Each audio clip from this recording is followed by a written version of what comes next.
মিশরে পিরামিডের শহর গিজায় আজ উদ্বোধন হতে যাচ্ছে গ্র্যান্ড ইজিপশিয়ান মিউজিয়াম।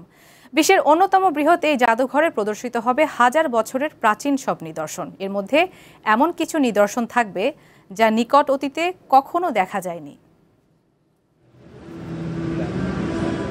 নীলনদের দেশ মিশর মানেই পিরামিড, মমি, ফারাওদের পৌরাণিক কাহিনী। এটি মূলত বিশ্ববিখ্যাত পিরামিড ও স্ফিংসের জন্য পরিচিত।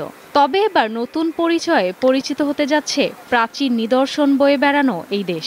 দেশটির বিখ্যাত গিজা পিরামিডের কাছেই মিশরীয় প্রাচীন ইতিহাস ও ঐতিহ্যের সমাহার নিয়ে গড়ে তোলা হয়েছে বিশাল এক জাদুঘর।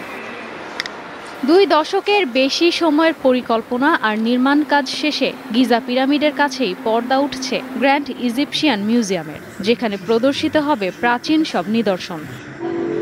মানব সভ্যতার 5000 বছরের পুরনো ইতিহাস থাকবে নতুন এই জাদুঘরে। পিরামিডের পাশেই অবস্থিত জাদুঘরটি মিশরের প্রাচীন ও আধুনিক ইতিহাসের প্রতিনিধিত্ব করবে।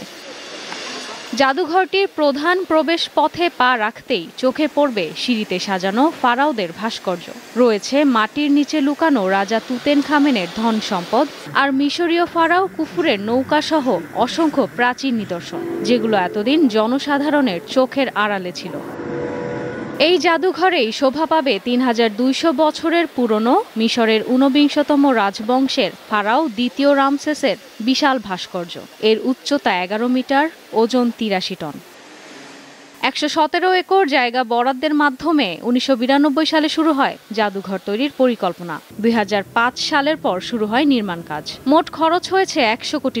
2012 সালে জাদুঘরটি চালুর পরিকল্পনা থাকলেও রাজনৈতিক অস্থিরতা, করোনা মহামারী আর নির্মাণ ব্যয় বেড়ে যাওয়ায় থেমে যায় পুরো প্রক্রিয়া।